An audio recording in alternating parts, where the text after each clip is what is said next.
Hey, look, now you can see what it really looks like. I think Ghost was the first one in there. Maybe Balin was. Let's see. They know which one's theirs. And there's no arguing. They just come in and go night-night. Those kennels were in the house before, in the laundry room. But hey, I remember to bring a light so I could show you that tonight. And yes. Why won't my light? There we go. Oh, hey. It's kind of like last night. I get to see the moon with you. I don't hear as many crickets tonight. Sounds like more frogs.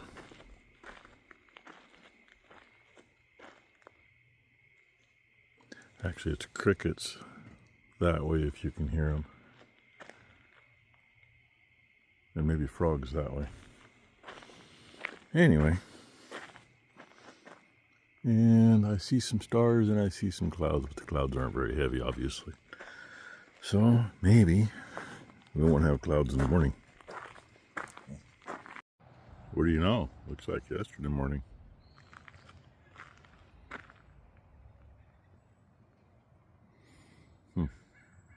Imagine that. Yeah, kind of like yesterday morning otherwise too. 54 degrees, 96% humidity.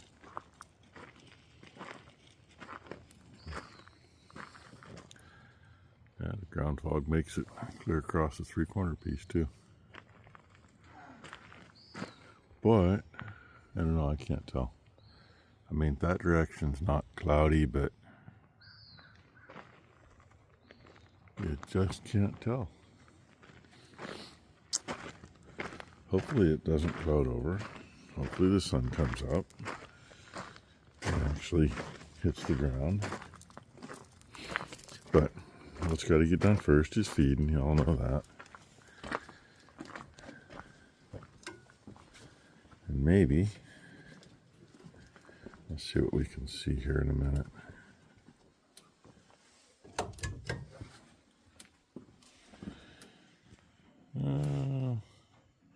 Harder to tell on camera, but there's a divot back there. So I'd say they've worked on that a little bit. Morning, kid. Oh, 4:32, I think is who that is. And that pile's not much left.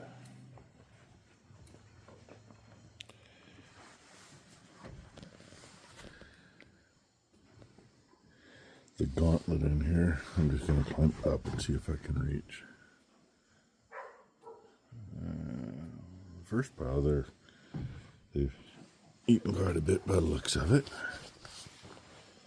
Let's see if one runs across in front of me while I walk through here. Huh. Didn't see one run across.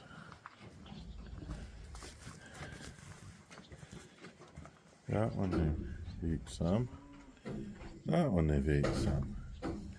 Now, depending on how many there are and how much they've ate, maybe problem solved. I don't know. I really don't. 321 or 324, I can't tell. He's just a cute little bugger. And he's pretty stout. He's not that little. He is one of the smaller ones. 432. Look at that milk nose. You almost touched me. Okay. Get my butt going. Hey Blakely, can you say good morning, everybody? Good morning, everybody. She's checking out. They've cycled through a little. There's, I think, more than original, and I think there's only a couple that are original. And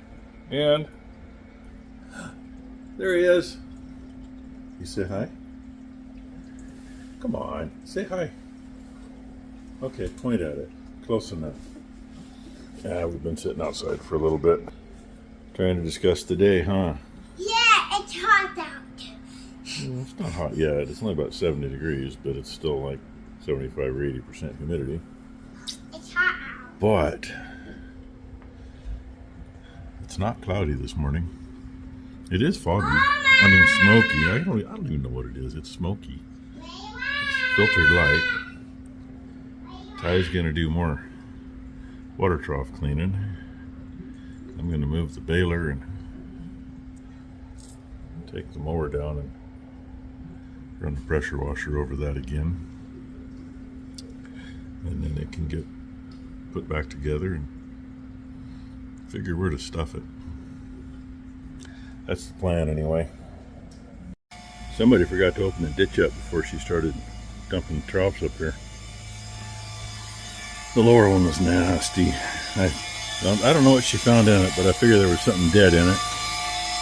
So it got pumped out down there.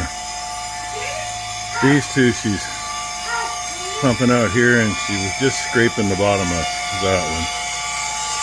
It's kind of a bitch to get them outside to clean them up. So scrape the bottom up and get the crap out. It's mostly whatever feed they drop in and an occasional bird poop. But that's all going down there. Make its way down. Get something wet in the bottom maybe, if it makes it that far. Well, I got pressure washed again. Of course, the rollers look like shit. But all this down here is cleaned up. I took the air nozzle and blew out the ends of the shafts and blew the water off. It's dry, so now it's time to put it back together. The fun part is putting the shock hubs on, because you got to get them lined up right, or when you go to put the turtles on, they won't line up at all. Last shock hub to put on.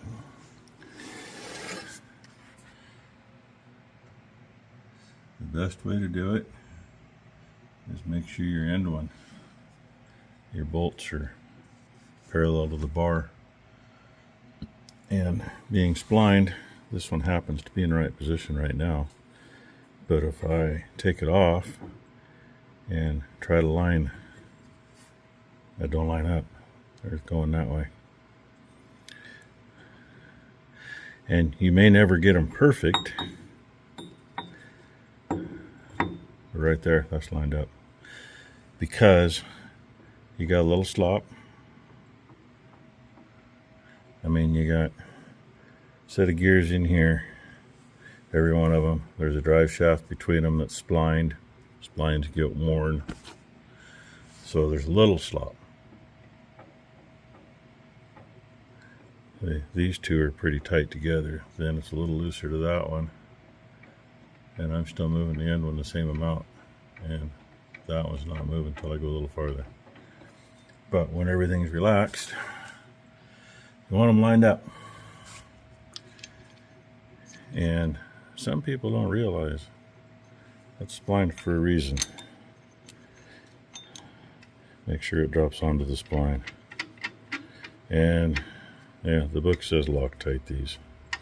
And they come Loctite when the machine's brand new. All that does is make you get a bigger impact out. And they're rattled on tight enough, they ain't coming loose. We've never had one come loose, and we've had this machine since Ty was like 8 or 9, so yeah, we've only had it around 20 years. I think the least it's cut per year since then is about 250 or 300 acres. When we first got it, it was cutting more like 500 to 800 acres a year.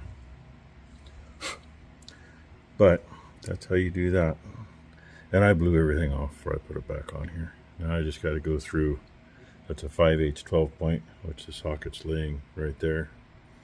Go through and rattle them all on. Then put the turtles on and make sure that the turtles all line up as I go.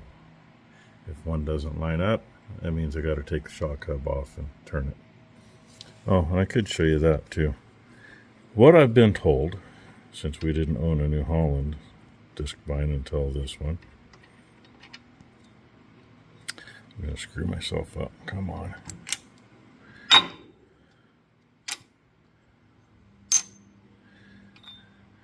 That's what makes it a shock hub. It's not a full spline. It's only part of them. The original ones, a little dust in there, I don't like that. The original ones were a full spline. So when you hit something with a turtle, now I gotta blow that out, go figure. You're putting all that shock right into the gearbox. And these, you hit something with a turtle, or hey, if you're in rocks or you hit a chunk of wood or whatever and it bends a knife and the knife comes down and hits and stops that turtle, it'll shear the splines out of the shock hub. And you shouldn't have anything else to replace. Although we have had issues beyond that. As in having to do a whole gearbox. We've also had to do this piece. This has a tapered gear on it this way. So it's like a ring and pinion. It's the ring and it's pinion on each side. And generally, what'll happen, it's usually not the gear, it's usually the bearing goes out eventually. So they make it so you can get these, they aren't that bad, and replace it. But if you wipe out a whole gearbox, which we've done before, I'm gonna say that one's got red paint on it. That one does too, but I'm gonna say number 2 and number 3 down there, we've replaced the whole gearbox. And it's a fun job getting the tie bolts out, I'll tell you that much. But it could be worse, and you got to take this off. Anyway, I'm going to rattle those on and start setting turtles on. Number 2 is kind of off a little maybe, but I think it's because slop over here. Because if I straighten that one up, that lines up better. All I got left to do is tighten the turtle bolts. And that one's a pain in the ass. That's what that with the universal joint on it is for. But that's how it's got to be when you're done. Or, here I'll really blow your mind, because see, we're this way and then we're this way. Let's just turn it on a 45. Now we're all on a 45. Well, close. Like I said, I think that's the slop in here. Not much I can do about that. When one goes, it goes, and then you replace it. And I don't know, I told Ty we'd leave them, and I think we will. Center's about there. Hit my thumbnail. We'll run them to about there, so he's probably got 50 acres left in them. Then we'll flip them over. I don't know why that one's got a, it's like a machine notch, like maybe that was a boo-boo when they made it. Anyway, if you go beyond center, your first, on the first side, your second side doesn't last near as long. You won't get near the life out of a set of blades. So you stop it, oh, I don't know, 1/4 inch before center, give or take. And then your second side, it can go clear to the center, and it'll cut clean right until you pass the center. There's guys out there that sharpen these, and I'm like, why? I mean, I know you got your reasons, but I'm still like, why? I mean, we're in some of the harshest cutting there is, and even though that's rounded off, that'll cut clean. It's spinning so fast. But, you know, to each their own. I mean, we used to sharpen, when we ran a sickle machine, we used to sharpen them all the time. When we had the New Holland self-propelled, we had 9 sickles for it. And I carried no less than 5 of them in the pickup every day. And every night, or every morning, depending on how late I cut, I'd sharpen them. And I don't know how many times we'd sharpen them. We'd usually change out sections on probably 2 or 3 of those every year. But we'd sharpen them. Anyway, I'm going to make some noise. Hey, guess what? Still ain't ready to bail. That spot was 12 cranks and it didn't break up. that spot, and a spot over there. Top and bottom are breaking up at 7 cranks. That's higher than I want to put it in a bale in. And the humidity right now is at damn near 1 o'clock, and we're 80 degrees and 57% humidity. So if it drops a little more in the next hour or two, we might get somewhere. Well, since we can't bale, I clean the steer's water trough out. She says it was kind of nasty. I can imagine. You know, they eat grain, they go take a drink, then they go outside. Ollie's group, they're not in the shade, but they're up there in a low spot. They actually just came out of the shade of the cedar tree. That's where they've spent the day. And unless they moved, oh yeah, some of them have. You get one guess where Cowboys group is. They're all hiding down there. It's nice we got a breeze, but we don't need the humidity with the heat. I don't know what it is now. I'm gonna guess it's pushing 90 if it's not. Oh yeah, and since she was doing that, she says, Dad, steers need mineral. There's a pallet of bags of mineral in here, but none of them are in the container yet. And I wasn't going to break my neck to get them off the pallet and over to where they belong and dump them. So I scrounged up what mineral there was and got it mixed with some garlic powder and got it put out. We kind of talked about moving equipment. Ty said yesterday, of course, where you park it, it's not going to dry. Well, yeah. I mean, that little tiny bit ain't going to make a difference, but. And